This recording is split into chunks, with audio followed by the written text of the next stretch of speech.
ಆತ್ಮೀಯ 10ನೇ ತರಗತಿ ವಿದ್ಯಾರ್ಥಿಗಳೇ ಎಲ್ಲರಿಗೂ ನಮಸ್ಕಾರಗಳು. SSLC ವಾರ್ಷಿಕ ಪರೀಕ್ಷೆಯಲ್ಲಿ SSLC ವಿಜ್ಞಾನ ವಿಷಯದಿಂದ ಏನೆಲ್ಲ ಇಂಪಾರ್ಟೆಂಟ್ ಪ್ರಶ್ನೆಗಳು ಬರ್ತವೆ ಅದು ವಾರ್ಷಿಕ ಪರೀಕ್ಷೆಯಲ್ಲಿ. ಸೊ SSLC ಇಂಪಾರ್ಟೆಂಟ್ ಕ್ವೆಶ್ಚನ್ಸ್ ಈ ಒಂದು ಸರಣಿ ವಿಡಿಯೋಗಳಿಗೆ ಮತ್ತೊಮ್ಮೆ ಸ್ವಾಗತನ ಕೋರ್ತಾ, ಆತ್ಮೀಯ ವಿದ್ಯಾರ್ಥಿಗಳೇ ಈ ಒಂದು ವಿಡಿಯೋದಲ್ಲಿ ನಾವು ವಿಶೇಷವಾಗಿ ಲೋಹಗಳು ಅಲೋಹಗಳು ಸೊ ಈ ಒಂದು ಅಧ್ಯಾಯದಿಂದ ಏನೆಲ್ಲ ಇಂಪಾರ್ಟೆಂಟ್ ಕ್ವೆಶ್ಚನ್ಸ್ ಇದೆ ಅದು ವಾರ್ಷಿಕ ಪರೀಕ್ಷೆಯಲ್ಲಿ 100% ಕೇಳಬಹುದು. ಸೊ ಅದನ್ನು ಡಿಸ್ಕಷನ್ ಮಾಡ್ತಾ ಹೋಗ್ತೇವೆ. ಸೊ ಆತ್ಮೀಯ ವಿದ್ಯಾರ್ಥಿಗಳೇ ಇಲ್ಲಿ ಲೋಹಗಳ ಭೌತ ಗುಣಗಳು ಅಂತ ಬಂದಾಗ ಇಲ್ಲಿ ನಮಗೆ ಒಂದಿಷ್ಟು ಅಂಶಗಳನ್ನು ತಿಳ್ಕೋಬೇಕು. ಲೋಹಗಳು ಒಂದು ಹೊಳೆಯುವಂಥ ಮೇಲ್ಮೈ ಗುಣವನ್ನು ಹೊಂದಿದ್ರೆ ಅಲೋಹಗಳು ಒಂದು ಹೊಳೆಯುವಂಥ ಗುಣಲಕ್ಷಣವನ್ನು ಅದು ಹೊಂದಿರೋದಿಲ್ಲ. ಇದಾದಮೇಲೆ ಇದರಲ್ಲಿ ಒಂದಿಷ್ಟು ಇದೆ. ಲೋಹಗಳು ಕುಟ್ಯತೆ ಮತ್ತು ತನ್ಯತೆ ಗುಣವನ್ನು ತೋರಿಸ್ತವೆ. ಕುಟ್ಯತೆ ಮತ್ತು ತನ್ಯತೆ ಅಂದರೆ ಇಲ್ಲಿ ಅವು ಲೋಹಗಳನ್ನು ಹಾಳೆಯನ್ನಾಗಿ ಮಾಡ್ಬೋದು, ಲೋಹಗಳನ್ನು ತಂತಿಯನ್ನಾಗಿ ಮಾಡ್ಬೋದು. ಸೊ ಇದನ್ನು ನಾವು ಕುಟ್ಯತೆ ಮತ್ತು ತಾಂತವತೆ, ತಂತಿಯನ್ನಾಗಿ ಮಾಡಿದರೆ ತಾಂತವತೆ ಅಂತ ಹೇಳ್ತೀವಿ, ಹಾಳೆಯನ್ನಾಗಿ ಮಾಡೋದಕ್ಕೆ ಪತ್ರಶೀಲತೆ ಅಂತ ನಾವು ಕರಿತೀವಿ. ಇದು ಕೂಡ ನಿಮಗೆ ಒಂದು ಅಂಕದಲ್ಲಿ ಕೇಳುವಂಥ ಸಾಧ್ಯತೆ ಇಲ್ಲಿ ಇರ್ತದೆ. ಸೊ ಇದಾದಮೇಲೆ ನೆಕ್ಸ್ಟು ಇದು ಇಲ್ಲಿ ಭೌತಿಕ ಗುಣಗಳಲ್ಲಿ ನೋಡ್ತಾ ಹೋದಾಗ ಸೊ ನೆಕ್ಸ್ಟ್ ಇನ್ನೊಂದೇನಿದೆ, ಲೋಹಗಳು ಉತ್ತಮವಾಗಿರುವಂತಹ ಉಷ್ಣವಾಹಕ ಅಂದರೆ ಲೋಹಗಳು ತನ್ನ ಮೂಲಕ ಉಷ್ಣವನ್ನು ಪ್ರಸಾರ ಮಾಡಲಿಕ್ಕೆ ಅವಕಾಶ ಕೊಡ್ತವೆ. ಮತ್ತು ಲೋಹಗಳು ಉತ್ತಮವಾದ ವಿದ್ಯುತ್ ವಾಹಕ ಅಂದರೆ ಲೋಹಗಳು ತನ್ನ ಮೂಲಕ ಒಂದು ವಿದ್ಯುತ್ತನ್ನು ಪ್ರಸಾರ ಮಾಡಲಿಕ್ಕೆ ಅವಕಾಶವನ್ನು ಕೊಡ್ತವೆ. ಆದರೆ ಅಲೋಹಗಳು ಅವು ಉತ್ತಮವಾದ ಉಷ್ಣ ಮತ್ತು ಉತ್ತಮವಾದ ವಿದ್ಯುತ್ ವಾಹಕ ಅಲ್ಲ. ಆದರೆ ಎಕ್ಸಾಮ್ನಲ್ಲಿ ಒಂದು ಕ್ವಶನ್ಸ್ ಕೇಳ್ತಾನೆ, ಒಂದು ಅಲೋಹ ಇದೆ ಆದರೂ ಕೂಡ ಅದು ಉತ್ತಮವಾದ ಉಷ್ಣವಾಹಕ ಮತ್ತು ವಿದ್ಯುತ್ ವಾಹಕ ಇದೆ, ಯಾವುದು ಅಂದರೆ ಗ್ರಾಫೈಟ್. ಸೊ ಗ್ರಾಫೈಟ್ ಏನಿದೆ ಅತ್ಯಂತ ಉತ್ತಮವಾದ ವಿದ್ಯುತ್ ವಾಹಕ ಇದೆ. ಇದೊಂದು ಎಕ್ಸೆಪ್ಷನ್ ಕೇಸ್ ಇದೆ. ಇದು ಕೂಡ ನಿಮಗೆ ಒಂದು ಆ್ಯನ್ಯುವಲ್ ಎಕ್ಸಾಮಿನೇಷನಲ್ಲಿ ನೀವು ಕೇಳ್ಬೋದು. ಸೊ ಇದಾದ ನಂತರ ಮತ್ತೇನಂದರೆ ಶಾಬ್ದಾನ ಅಂತ ಕೇಳ್ತಾನೆ. MCQ ಕ್ವಶನ್ಸ್ ಅಥವಾ ಒಂದು ಅಂಕದಲ್ಲಿ ಕೇಳ್ಬೋದು. ಶಾಬ್ದಾನ ಏನಂದರೆ ಲೋಹಗಳು ಶಬ್ದವನ್ನು ಉಂಟು ಮಾಡುವಂಥ ಗುಣವನ್ನು ಹೊಂದಿವೆ. ಇದನ್ನು ನಾವು ಶಾಬ್ದಾನ ಅಂತ ನಾವು ಇಲ್ಲಿ ಕರಿತೀವಿ. ಇದು ಕೂಡ ಒಂದು ಇಂಪಾರ್ಟೆಂಟ್ ಆಗಿರುವಂಥದ್ದು. ಆಮೇಲೆ ಲೋಹಗಳು ಹೊಳೆಯುವ ಗುಣ ಹೊಂದಿದೆ, ಅಲೋಹಗಳು ಹೊಳೆಯುವ ಗುಣ ಹೊಂದಿಲ್ಲ. ಸೊ ಇಲ್ಲಿ ಒಂದು ಕ್ಲಾರಿಟಿ ಇದೆ. ಇಲ್ಲಿ ಅಲೋಹಗಳಲ್ಲಿ ಅಯೋಡಿನ್ ಏನಿದೆ ಒಂದು ಹೊಳೆಯುವಂತಹ ಅಲೋಹ ಆಗಿದೆ. ಇದು ಕೇಳ್ಬೋದು. ಹೊಳೆಯುವಂಥ ಅಲೋಹ ಯಾವುದು ಅಂದರೆ ಅಯೋಡಿನ್ ಅಂತ ನೀವು ಹೇಳಬೇಕು. ಆಮೇಲೆ ಅತ್ಯಂತ ಕಠಿಣವಾಗಿರುವಂತಹ ಅಲೋಹ ಯಾವುದು ಅಂದರೆ ವಜ್ರ ಅಂತ ನಾವು ಇಲ್ಲಿ ಹೇಳ್ತೀವಿ. ಆಮೇಲೆ ಅತ್ಯಂತ ಮೃದುವಾಗಿರುವಂಥ ಲೋಹ ಯಾವುದು ಅಂದರೆ ಸೋಡಿಯಮನ್ನು ನಾವು ಇವನ್ ಕತ್ತರೆಯಿಂದ ಒಂದು ನೈಫಿಂದ ಚಾಕುವಿನಿಂದ ಕೂಡ ಭಾಳ ಈಸಿಯಾಗಿ ಅದನ್ನು ಕತ್ತರಿಸಲಿಕ್ಕೆ ಆಗ್ತದೆ. ಸರಿ, ಇಷ್ಟಾದಮೇಲೆ ಈ ಒಂದು ಪಾಠದಲ್ಲಿ 100% ಆಗಿ ಬರುವಂಥದ್ದು ಯಾವುದು ಅಂದರೆ ಇಲ್ಲಿ ಕ್ರಿಯಾಶೀಲ ಸರಣಿ ಅಂತ ಬರುತ್ತೆ. ಒಂದು ಇಂಪಾರ್ಟೆಂಟ್ ಇದು ಕ್ರಿಯಾಶೀಲತೆಯ ಸರಣಿ. ಸೊ ಆತ್ಮೀಯ ವಿದ್ಯಾರ್ಥಿಗಳೇ ನೀವೇನು ಮಾಡಬೇಕು ಅಂದರೆ ಈ ಒಂದು ಟೇಬಲ್ ಏನು ಕೊಟ್ಟಿದ್ದಾನೆ ಕೋಷ್ಟಕ 3.2 ಟೇಬಲ್ 3.2ನಲ್ಲಿ ಯಾವುದು ಅತ್ಯಂತ ಕ್ರಿಯಾಶೀಲ, ಯಾವುದು ಕಡಿಮೆ ಕ್ರಿಯಾಶೀಲ, ಯಾವುದು ಅತ್ಯಂತ ಕಡಿಮೆ ಕ್ರಿಯಾಶೀಲ ಧಾತುಗಳು ಅಂತ ನೀವು ಇವುಗಳನ್ನು ಬಾಯ್ಹಾಟ್ ಮಾಡಬೇಕು. ಸೊ ಆತ್ಮೀಯ ವಿದ್ಯಾರ್ಥಿಗಳೇ ಈ ಕ್ರಿಯಾಶೀಲ ಸರಣಿಯಲ್ಲಿ ಬರುವಂಥ ಲೋಹಗಳನ್ನು ಬಾಯ್ಹಾಟ್ ಮಾಡಲಿಕ್ಕೆ ಇಲ್ಲೊಂದು ಟ್ರಿಕ್ ಇದೆ, ಲೈವ್ ಆಗಿರುವಂಥದ್ದು. ಸೊ ಈ ಒಂದು ಟ್ರಿಕ್ಕನ್ನು ನಮ್ಮ ಒಂದು ಶಿಕ್ಷಕರ ತರಬೇತಿಯಲ್ಲಿ ಒಬ್ಬ ಸ್ನೇಹಿತರು ಇದನ್ನು ನನಗೆ ಹೇಳಿದರು. ಸೊ ಅದನ್ನು ನಿಮ್ಮನ್ನು ಹೇಳ್ತಾ ಇದ್ದೀನಿ. ಸೊ ಆದ್ಮೇಲೆ ಇಲ್ಲಿ ನೋಡಿ, ಪೊಟ್ಯಾಷಿಯಮ್ ಇದೆ, sodium, calcium, magnesium, aluminium, zinc, Fe, Pb, H, Cu. So ಈ ರೀತಿ ಎಲ್ಲ ಇದೆ. ಇಲ್ಲಿ ಒಂದು ಗಮನಿಸಬೇಕಾಗಿರುವಂಥದ್ದು ಇಲ್ಲೊಂದು ಸೂತ್ರ ಥರ ಮಾಡಿದ್ದಾರೆ. ಒಂದು ಏನಂದರೆ ಇಲ್ಲಿ ನೋಡಿ, ಪೊಟ್ಯಾಷಿಯಂ ಅಂದಾಗ ಕೆ ಇದೆ, ಕನ್ನಡಿಗನಾದ ನಾನು, ಕನ್ನಡಿಗನಾದ ಕೆ ಫಾರ್ ಕನ್ನಡಿಗನಾದ.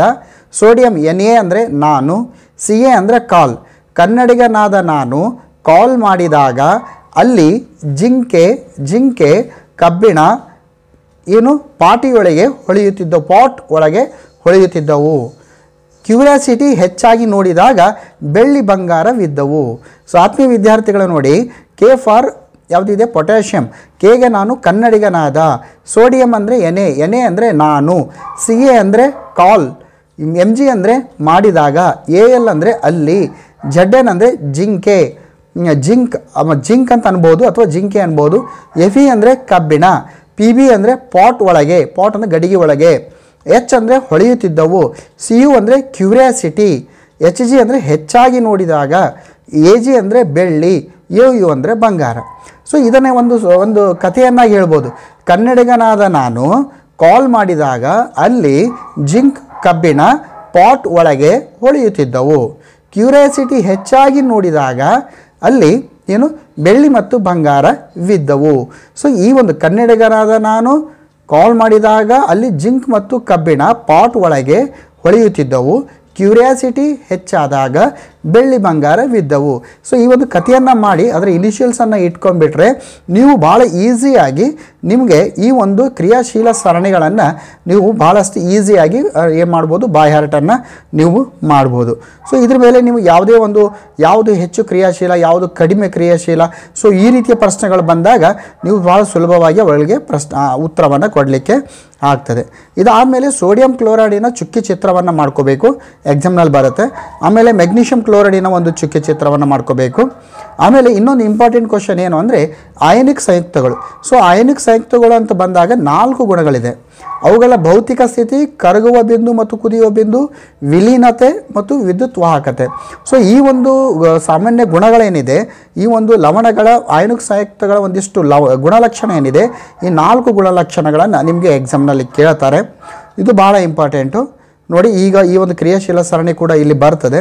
ಸೊ ಇದನ್ನು ಹೊರತುಪಡಿಸಿ ಸಾಕಷ್ಟು ಯಾವ ರೀತಿ ತಯಾರಿಸುವಿಕೆಯನ್ನು ಇಲ್ಲಿ ಹೇಳಿದ್ದಾರೆ, ಅವುಗಳನ್ನು ಕೂಡ ನೋಡಿ. ನಾನು ಭಾಳಷ್ಟು ಇಂಪಾರ್ಟೆಂಟು ಆಗಿರಬೇಕು, ಅದು ಈಸಿಯಾಗಿರಬೇಕು. ನೀವು ಭಾಳ ಈಸಿಯಾಗಿ ಅದನ್ನು ಪರ್ಫೆಕ್ಟ್ ಮಾಡಲಿಕ್ಕೆ ಕೂಡ ಬರುವಂಥ ಒಂದಿಷ್ಟು ಪ್ರಶ್ನೆ.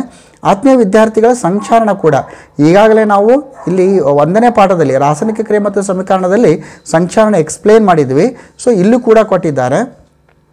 ಇಲ್ಲಿ ಯಾವುದೇ ರೀತಿಯ ಕಬ್ಬಿಣ, ಬೆಳ್ಳಿ, ತಾಮ್ರಗಳು ತೇವಾಂಶ ಮತ್ತು ಆಮ್ಲ ಅಥವಾ ಗಾಳಿಗೆ ತೆರೆದಿಟ್ಟಾಗ ಅದರ ಮೇಲೆ ಒಂದು ರೀತಿಯ ಪದರು ಉಂಟಾಗ್ತದೆ. ಅದರಿಂದ ಆ ಲೋಹ ತನ್ನ ಗುಣಮಟ್ಟವನ್ನು ಕಳೆದುಕೊಳ್ಳುತ್ತದೆ ಅಂತ ಹೇಳಿದ್ವಿ.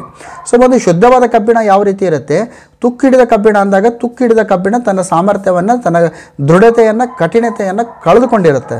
ಸೊ ಅದು ಒಂದಿದೆ. ಇನ್ನು ಬೆಳ್ಳಿ ಅಂತ ಬಂದಾಗ ಕಪ್ಪಾದ ಪದರು ಇದರ ಮೇಲೆ ಉಂಟಾಗುತ್ತೆ. ತಾಮ್ರ ಅಂತ ಬಂದಾಗ ಹಸಿರಾದ ಪದರು ಇದರ ಮೇಲೆ ಉಂಟಾಗುತ್ತೆ. ಸೊ ಈ ರೀತಿ ಉಂಟಾದಾಗ ಆ ಒಂದು ಲೋಹ ತನ್ನ ಗುಣಮಟ್ಟವನ್ನು ಕಳೆದುಕೊಳ್ಳುತ್ತೆ.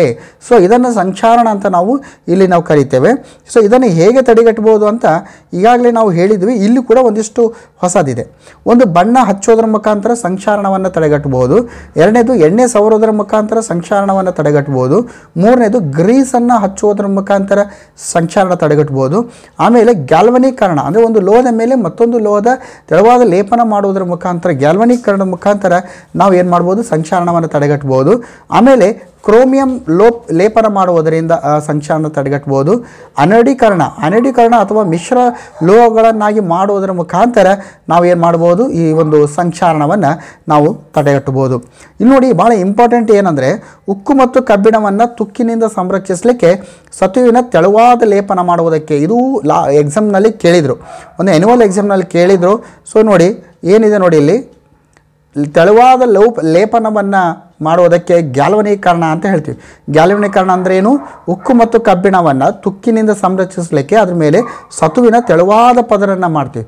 ಸೊ ಸತುವಿನ ತೆಳುವಾದ ಪದರನ್ನು ಲೇಪನ ಮಾಡುವುದಕ್ಕೆ ಗ್ಯಾಲ್ವನೀಕರಣ ಅಂತ ನಾವಿಲ್ಲಿ ಹೇಳ್ತೀವಿ. ಸೊ ಇದು ಒಂದಿದೆ ಭಾಳ ಇಂಪಾರ್ಟೆಂಟು. ಇದನ್ನು ಹೊರತುಪಡಿಸಿ ಕಲೆರಹಿತ ಉಕ್ಕನ್ನು ಹೇಗೆ ಪಡಿಬೋದು, ಕಬ್ಬಿಣಕ್ಕೆ ನಿಕ್ಕಲ್ ಮತ್ತು ಕ್ರೋಮಿಯಂಗಳನ್ನು ಸೇರಿಸಿದರೆ ಕಲೆರಹಿತ ಉಕ್ಕು ದೊರೀತದೆ ಅಂತ ಇದು ಒಂದು ಕೂಡ ಇಲ್ಲಿದೆ, ಭಾಳ ಇಂಪಾರ್ಟೆಂಟ್ ಆಗಿರುವಂಥದ್ದು. ಸೊ ಇದಾದ ಮೇಲೆ ಇಲ್ಲಿ ನೋಡಿ, ಇಲ್ಲಿ 24 ಕ್ಯಾರೆಟಿನ ಶುದ್ಧ ಚಿನ್ನವು ಮೃದು ಆಗಿರುತ್ತೆ. ಅದಕ್ಕೆ ಬೆಳ್ಳಿ ಅಥವಾ ತಾಮ್ರವನ್ನು ಸೇರಿಸಿ ಗಟ್ಟಿ ಮಾಡ್ತಾರೆ. ಇದನ್ನು 22 ಕ್ಯಾರೆಟ್. ಸೊ 24 ಮತ್ತು 22 ಕ್ಯಾರೆಟ್ ಬಂಗಾರದಲ್ಲಿರುವಂಥ ವ್ಯತ್ಯಾಸ, 22 ಕ್ಯಾರೆಟ್ ಬಂಗಾರದಲ್ಲಿ ಬೆಳ್ಳಿ ಅಥವಾ ತಾಮ್ರವನ್ನು ಮಿಶ್ರಣ ಮಾಡಿ ಆ ಬಂಗಾರವನ್ನು ಒಂದು ಗಟ್ಟಿಯನ್ನಾಗಿ ಮಾಡುತ್ತೆ. ಯಾವಾಗ ಗಟ್ಟಿ ಮಾಡ್ಬೋದು, ಆವಾಗ ಮಾತ್ರ ಆಭರಣ ತಯಾರಿಸಲಿಕ್ಕಾಗತ್ತೆ. ಆ ಒಂದಿನಲ್ಲಿ ಗಟ್ಟಿಯನ್ನಾಗಿ ಮಾಡ್ತಾರೆ. ಇದು ಒಂದಿದೆ.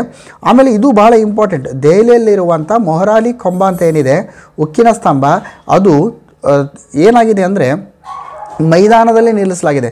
ಮಳೆ, ಬಿಸಿಲು, ಸಾಕಷ್ಟು ವಾತಾವರಣ ಇದ್ದರೂ ಕೂಡ ಆ ಉಕ್ಕಿನ ಸ್ತಂಭ ಇಲ್ಲಿವರೆಗೂ ತುಕ್ಕು ಹಿಡಿದಿಲ್ಲ, ಸಂಕ್ಷಾರಣಕ್ಕೆ ಒಳಗಾಗಿಲ್ಲ. ಇದು ಏನಂದರೆ ನಮ್ಮ ಒಂದು ವಿಜ್ಞಾನ ಲೋಕಕ್ಕೆ ಒಂದು ಸವಾಲಿದೆ. ಇದ್ರ ಮೇಲೆ ಒಂದಿಷ್ಟು ಪ್ರಶ್ನೆಗಳನ್ನು ಕೂಡ ನಿಮಗೆ ಕೇಳುವಂಥ ಸಾಧ್ಯತೆ ಇರ್ತದೆ. ಸೊ ಆತ್ಮೀಯ ವಿದ್ಯಾರ್ಥಿಗಳೇ, ನಾವು ಈ ಅಧ್ಯಾಯದಿಂದ ಬರಬಹುದಾದ ಇಂಪಾರ್ಟೆಂಟ್ ಕ್ವಶನ್ಸು ಅದು ಸುಲಭವಾಗಿ ಕೂಡ ಇರಬೇಕು.